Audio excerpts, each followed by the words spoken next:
اهلا بيكم في قناتي توما ترند اليوتيوب. النهارده هنتكلم عن موضوع البث بتاع مدام عبير والانذارات اللي جات لها على القناه، وان قناتها كلها ايام وتتقفل. وطبعا كلنا عارفين مين السبب.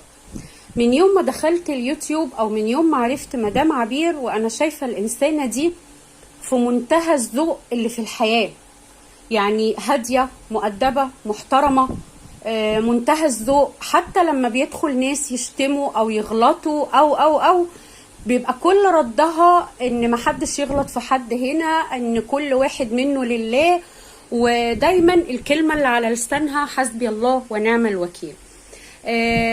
هتكلم برضو عن الفيديو اللي عملته مدام هناء مغتربة في فرنسا عن موضوع التعليقات اللي بتتشرى، اللي الناس بتشتريها عشان تشتمها او عشان تغلط فيها. حضرتك كده يعتبر رديتي ووضحتي قوي مين السبب في قفل القناة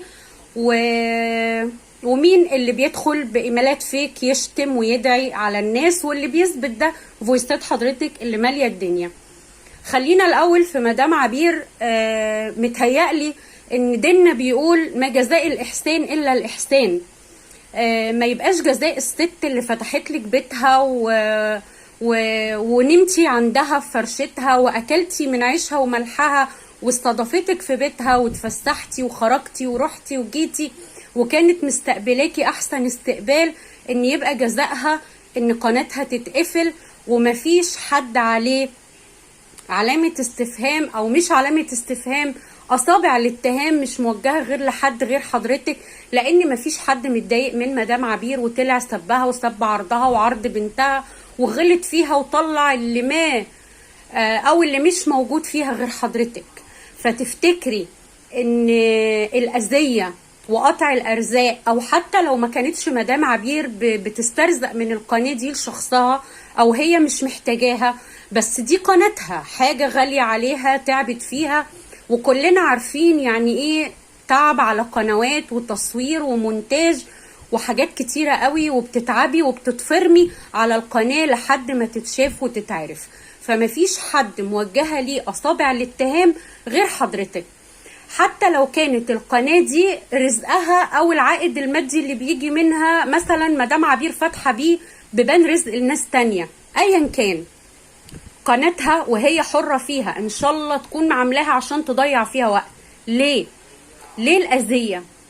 ليه الأذية وليه قفل القنوات؟ مع ان حضرتك طلعتي قلتي قبل كده انا مستحيل اعمل انذارات، مستحيل اعمل ابلاغات، مستحيل اذي حد واقف القنوات وبلا بلا بلا بلا، وكل اللي عارفك عارف ان انتي قلتي الكلام ده قبل كده.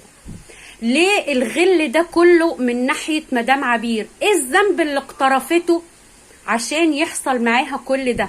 تبلي وقفل قناة وسب عرض واتهام بالخيانة وحاجات كتير قوي قوي قوي قوي طلعتي اتهمتيها بيها بلسانك انتي.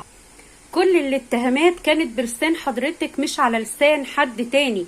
الفويسات اللي بتشتمي فيها المتابعين وبتدعي فيها على المتابعين معروفة، وعند مصرية في باريس اعلنتها للناس كلها، وتعرف بصوتك انتي ان انتي اللي بتقعدي تشتمي وتدعي على المتابعين. ليه؟ حتى لو مدام عبير زي ما قالت ان هي عندها قناة تانية وبتدعو الناس ان هم يدخلوا يشتركوا فيها، عندها 10 قنوات. كل الناس دلوقتي بتعمل قناة و2 و3 وبيبقوا مشغلينهم كلهم او سايبين فيهم قناة احتياطي، كل الناس كده. بس حتى لو قناة واحدة فيهم اتقفلت بتأذي البني ادم نفسيا، لان مهما كان هو تعب عليها. ليه؟ يعني حضرتك في يوم من الايام طلعتي قلتي انا مش بحترم الناس اللي بتأذي ومش بحب الناس اللي بتأذي وانا شخصية مش مؤذية. حضرتك طبقتي المثل الشعبي اللي بيقول اسمع كلامك اصدقك اشوف امورك استعجب. حضرتك بقيتي واضحة وضوح الشمس، حتى لو طلعتي حلفتي مليون يمين ونفيتي عن نفسك اي حاجة واضح جدا، لان مفيش حد متضايق من مدام عبير وسبها وغلط فيها غير حضرتك، بل بالعكس كل الناس بتحبها وكل الناس معجبة بأخلاقها وهدوءها وذوقها واحترامها لنفسها قبل احترامها لأي حد.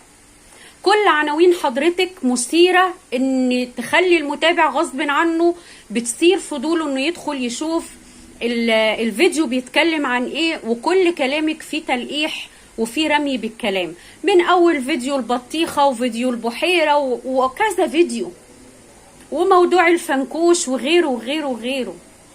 يعني وترجعي تقولي انا ما يشكر في نفسه الا ابليس يا مدام. طول ما انا قاعده اقعد اشكر في نفسي وامدح في صفاتي، انا كده انسانه عايزه اوصل صوره للناس غير الصوره اللي انا عليها. وطول الوقت حلفانات حلفانات حلفانات. مش دايما الحلفان بيبقى هو مصدر الثقه ان الانسان ده صادق. الانسان الصادق اللي واثق من نفسه ما بيحلفش. ومين انا عشان اكفر الناس؟ وكده وضح الفيديو اللي حضرتك طلعتي كنتي مشغله فيه اغنيه المفروض انها للاخ وفضلتي ترقصي، ان كان فرحتك ليه؟ ايه فرحتك سببها ان انتي بعتي انذارات ومخالفات للست على قناتها، وكلها ايام وقناتها تتقفل. وبعدين منين دعايه وقال الله وقال الرسول وطالعه ترقصي؟ ومش اول فيديو ترقصي فيه. يعني ساعة لقلبك وساعة لربك مثلا، ما هو يا قلبك يا ربك، لكن الاتنين ما يجتمعوش مع بعض. نظام ساعة لقلبك وساعة لربك ده ما ينفعش. للدرجة دي الأذية بتفرح؟ للدرجة دي الأذية بتخلي البني آدم طاير من السعادة ويقف كده يرقص قدام ملايين الناس على اليوتيوب؟ مش معقول انتي خلاص بقيتي مكشوفة واضحة وضوح الشمس. دي حاجة. تاني حاجة، حضرتك طلعتي عملتي فيديو وقلتي انا عرفت حاجة مهمة جدا جدا جدا ولازم تعرفوها، وتعالوا اسمعوا الحقيقة بنفسكم. دخلنا نسمع الحقيقة، لقينا حضرتك بتقولي ان في كومنتات بتتباع، الكومنت بجنيه، تعليقات بتتباع، مفيش حاجة اسمها يعني ألف ب يوتيوب، مفيش حاجة اسمها حد يشتري كومنتات عشان يشتم حد بيها. مفيش اسهل من الايميلات الفيك اللي ممكن تتعمل وناس تدخل تشتم، زي الناس اللي بتدخل تشتم قنوات النقد، وبتدخل تشتم مدام عبير في البث، وبتدخل تشتم استاذ رضا في البث. مفيش اسهل من كده خالص ان ايميلات فيك تتعمل الناس تدخل تشتم بيها الناس. وحضرتك مش صغيره، حضرتك بقالك سنين على اليوتيوب واكيد عارفه يعني ايه اعمل ايميل فيك. مفيش حاجه اسمها انا ما اعرفش اعمل الحاجات دي، لا، مفيش حد ما بيعرفش يعمل ايميل فيك عشان يعمل بيه اللي هو عايزه. حضرتك على اليوتيوب بقالك سنين وقناتك ما شاء الله كبيره مش صغيره. وايه الحكمه من انك تحسبي ال50 كومنت ب50 جنيه، الكومنت بجنيه يعني يعملوا كام باليورو؟ حضرتك بتشاوري على ان مدام عبير هي اللي بتسلط الناس او بتعمل ايميلات فيك او بتشتري كومنتات عشان تدخل تشتمك بيها. لا، الكلام مش صحيح، لانه واضح جدا جدا ان دي مش اخلاق مدام عبير. وحضرتك يعني ماشيه بمبدا ايه؟ ضربني وبكى وسبقني واشتكى. او حضرتك عايزه تكسبي ثقه المتابعين اللي بيحبوكي. بس هقولك على حاجه، الحب اعمى زي ما بيقولوا، ومصير اللي بيحبوكي يعرفوا الحقيقه، لان الموضوع بقى واضح جدا ومكشوف جدا للاعمى اللي ماشي بعكاز انه يشوفه. انت لسه عايزه تكسبي تعاطف المتابعين وتكسبي حب المتابعين وثقتهم فيكي، لكن مش بالطريقه دي، مش بالكذب ومش بالتبلي ومش بقذف المحصنات ومش بخوض في اعراض ومش بتهم ما حصلتش. انك تكذبوا ده وتتبلوا على ده وتكفروا ده وتقولوا على ده ملحد وعلى ده كافر. مين احنا كبشر ضعفاء عشان نكفر حد او نقول على حد ده كافر وده مؤمن؟ محدش ليه الحق انه يتدخل في العلاقة اللي بين حد وربنا، ومش احنا اللي نقدر نقول او نقيم مين كافر ومين مؤمن. مش احنا كبشر اللي احنا نقول فلان ده كافر وفلان ده مؤمن، مش من حقنا. ربنا وحده سبحانه وتعالى هو بس اللي من حقه انه يقول مين مؤمن ومين مش مؤمن. وازاي نكفر ناس بتشهد بان لا اله الا الله وان محمدا عبده ورسوله؟ ليه وازاي؟ يعني دي مش اخلاق دعاء يا مدام، يعني دي مش اخلاق دعاء. مش اخلاق دعاء ان اقعد القح بالكلام على فلان والقح بالكلام على علان والقح بالكلام على طليقي. ايه ذنبه طليقك؟ ذنبه انه طلقك؟ طب ما هو طلبك.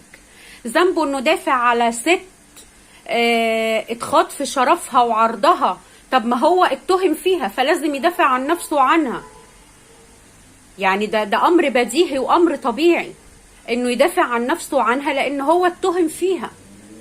ايه ذنبها وايه ذنبه؟ يعني انت عندك بنات وانت نفسك ولية، لو هتخوضي في عرض دي وعرض دي وعرض دي هتلاقي اللي يخوض في عرضك. دين تدان، افعل يا ابن ادم ما شئت كما تدين تدان. مفيش حد بره العقاب، مفيش حد بره العقاب، ومفيش حد، ما فيهاش استثناء. بتدعي ولك بالمثل، بتدعي لحد ولك بالمثل، بتدعي على حد ولك بالمثل. بتخوضي في عرض حد متشالة، بتسبي حد متشالة، قصف محصنات متشالة. فوقي فوقي عشان انتي السكينة سرقاكي. فوقي لان بقى واضح جدا حتى في عينيكي وانتي بتتكلمي انك بتتقمصي شخصية مش بتاعتك. اللي يدقق قوي في نظراتك وحركاتك وتصرفاتك هيعرف ان انتي بتتقمصي دور مش بتاعك. اتقي الله، اتقي الله. فمن يتقي الله يجعل له مخرجا، فمن يتقي الله يجعل له مخرجا. مش هقول اكتر من كده. وده كان الفيديو بتاعنا. ما تنسوش تدعموا الفيديو باللايكات بالله عليكم، لان مفيش لايكات نهائي. ادعموا الفيديو باللايكات عشان الفيديو يترفع ويتشاف. وما تنسونيش في الاشتراك في القناة، واستنوني في فيديو جديد مع توما ترند اليوتيوب.